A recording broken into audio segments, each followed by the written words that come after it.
नमस्कार दोस्तों, मेरा नाम है राहुल यादव और आप सभी का स्वागत है इन्वेस्ट राइट की एक नई वीडियो में। दोस्तों, उम्मीद करता हूं कि आप सभी लोग कुशल मंगल होंगे और अपनी इन्वेस्टमेंट जर्नी को अच्छे से चला रहे होंगे। और इस इन्वेस्टमेंट जर्नी में आपको मुझसे किसी भी तरह की हेल्प की ज़रूरत हो तो बेझिझक आप लोग मुझे कमेंट कर सकते हैं। दोस्तों, साथ ही साथ आज की वीडियो मैं ब्लेज़र में बना रहा हूँ। मैं ब्लेज़र में वीडियोस बहुत कम बनाता हूँ, लेकिन कुछ लोगों ने मुझे कमेंट किया था कि सर थोड़ा सा आप ब्लेज़र पहन के वीडियो बनाइए, वीडियो और भी ज़्यादा अट्रैक्टिव लगेगी। तो अगर आप लोगों को भी ऐसा लगता है तो बिल्कुल आप लोग भी मुझे कमेंट करके बताइएगा कि ब्लेज़र में वीडियो बनाना ठीक रहेगा या नॉर्मली जैसे बना रहे हैं ठीक है। चलिए, वैसे कपड़ों से कोई बहुत ज़्यादा फ़र्क नहीं पड़ता है, वीडियो आपको समझ में आनी चाहिए, टॉपिक आपको क्लियर होना चाहिए, मेन बात वो आ जाती है। चलिए, आज की वीडियो का जो टॉपिक है वो एक large and mid cap fund के ऊपर होने वाला है। एक हमारे चैनल के व्यूअर हैं, उन्होंने कमेंट किया है, ER कृष्णा करके कुछ मेल आईडी से इनका कमेंट है। इनका कहना है कि sir Rahul sir, Motilal Oswal large and mid cap fund के ऊपर वीडियो बनाइए कि ये फंड कैसा रहेगा, इसकी परफॉर्मेंस कैसे रहने वाली है।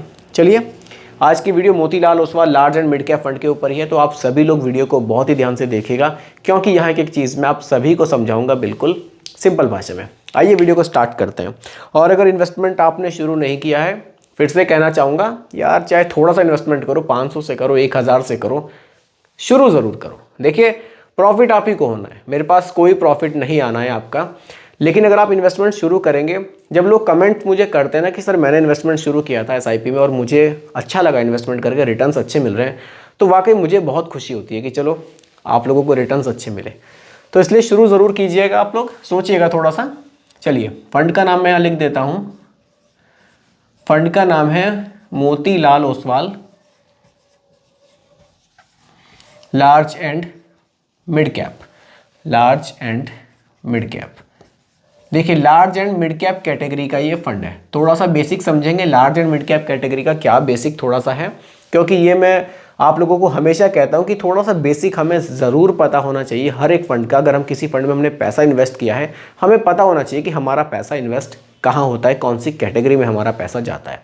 ऐसा नहीं होना चाहिए कि किसी ने पूछा कि पैसा कहाँ इन्वेस्ट है, कि उस फंड में इन्वेस्ट है, कि वो फंड कैसा है, कि वो सब तो मुझे पता नहीं है, बस मैंने कर दिया था। ऐसा नहीं होना चाहिए। थोड़ा सा जागरूक हमें होना ज़रूरी है हमारे लिए। चलिए, देखिए, large and mid cap category का थोड़ा सा मैं बेसिक आपको बताऊं। यहाँ मिनिमम 35% पैसा लार्ज कैप स्टॉक्स में और मिनिमम 35% पैसा मिड कैप स्टॉक्स में इन्वेस्ट करना अनिवार्य है सेबी के नियम के अनुसार। इस तरह से पैसे का डाइवर्सिफिकेशन यहाँ किया जाता है। देखिए, आप किसी भी फंड में इन्वेस्ट करेंगे, आपके पैसे को 3 जगह बांटा जाता है, लार्ज कैप, मिड कैप और small cap. Top 100 companies large cap, 101 से लेकर 250 मिड कैप और 251 से लेकर 500 स्मॉल कैप। ठीक है, 3 कैटेगरी आपकी हो गई।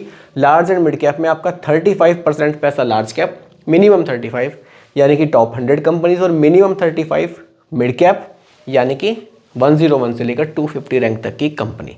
इस तरह से पैसे का डाइवर्सिफिकेशन किया जाता है। चलिए आगे बढ़ते हैं, देखते हैं मोतीलाल ओसवाल का फंड साइज हमें क्या देखने को मिलता है, कितना पैसा लोगों ने इस फंड में इन्वेस्ट किया है। फंड साइज की बात करूं, 3297 करोड़, 3297 करोड़ रुपए का फंड साइज देखने को मिलता है। फंड बहुत ज़्यादा पुराना भी नहीं है, मेरे ख्याल से 4 साढ़े 4 साल पुराना ही ये फंड हमें देखने को मिलता है। एक्सपेंस रेशियो की बात करूं, 0.5% का एक्सपेंस रेशियो हमें यहाँ देखने को मिलता है। आ जाते हैं सीधा होल्डिंग्स पर। होल्डिंग से क्लियर होगा कि हम अपने पैसे को इस फंड में इन्वेस्ट करें या फिर ना करें। फंड साइज से ये चीज़ें क्लियर नहीं होंगी, क्योंकि फंड साइज अभी छोटा देखने को मिल रहा है। कारण क्या है, फंड भी अभी ज़्यादा पुराना नहीं है। चलिए होल्डिंग्स पर आते हैं और होल्डिंग्स में देखते हैं कि पैसा इन्वेस्ट किस तरह से किया जा रहा है, डाइवर्सिफिकेशन किस तरह से किया जा रहा है। चलिए, सबसे ज़्यादा मिड कैप में इन्होंने अपने पैसे का इन्वेस्टमेंट किया है फंड मैनेजर ने। मिड कैप, लार्ज कैप और स्मॉल कैप, 3 जगह ही पैसे का डाइवर्सिफिकेशन किया जाना है। मिड कैप में 35.82%, 35.82% पैसा। लार्ज कैप में 35.36% पैसा लार्ज कैप में, और स्मॉल कैप में 25.88% पैसा। इस तरह से पैसे का डाइवर्सिफिकेशन यहाँ किया जाना है। जैसा कि मैंने आपको बताया था, large and mid cap category का फंड है, मिनिमम 35 रहना ही है लार्ज और मिड में, तो उसी तरह से इन्होंने 35 के आसपास का ही रखा है। बाकी इन्होंने स्मॉल कैप का भी अच्छा खासा एक्सपोजर यहाँ रखा हुआ है, लगभग 26% पैसे स्मॉल कैप में भी रखा हुआ है, ताकि रिटर्न्स को यहाँ पर बढ़ाया जा सके। थोड़ा सा रिस्क ज़्यादा लेने की कोशिश मेरे हिसाब से फंड मैनेजर द्वारा यहाँ की गई है।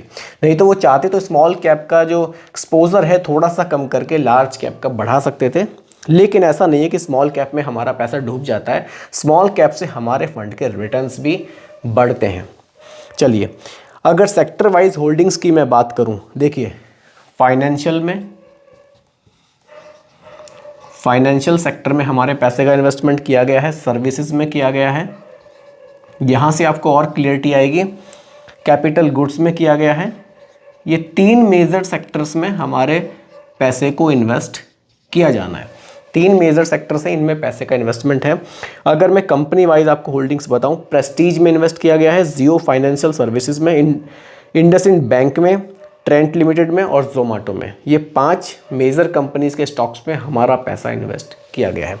बाकी टोटल अगर आप होल्डिंग्स देखें तो काफ़ी ज़्यादा होल्डिंग्स हैं, काफ़ी सारी कंपनीज में आपका पैसा इन्वेस्ट किया गया। टॉप की 5 होल्डिंग्स मैंने आपको बताई और ये टॉप के 3 सेक्टर्स मैंने आपको यहाँ बताए।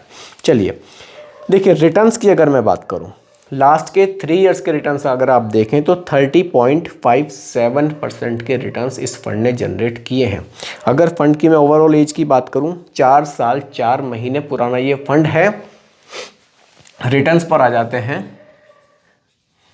रिटर्न्स देखिए, 4 साल 4 महीने पुराना ये फंड है। अब इन 4 साल 4 महीने में एक ओवरऑल रिटर्न हमें क्या देखने को मिला है, वो हमें देखने को मिला है 25% का। इन 4 साल 4 महीनों में एक ओवरऑल रिटर्न की बात मैं यहाँ कर रहा हूँ।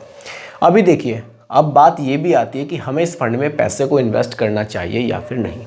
देखिए, अगर आप लॉन्ग टाइम के लिए अपने पैसे को इन्वेस्ट कर रहे हैं, आपका जो गोल है वो 15 से 20 साल जा रहा है, या आपका लगभग 15 साल के आसपास का गोल है, तो आप इस तरह की कैटेगरी को अपने फंड्स में, अपने जो पोर्टफोलियो है, शामिल कर सकते हैं। क्योंकि थोड़ा सा देखिए रिस्की फंड है, लेकिन लंबे टाइम के लिए अगर आप इसमें इन्वेस्ट करेंगे तो आपको अच्छे रिटर्न्स बनाकर दे सकता है। शॉर्ट टर्म के लिए आप इसको अपने पोर्टफोलियो में शामिल ना करें तो मेरे हिसाब से ज़्यादा बेहतर आपके लिए रहेगा।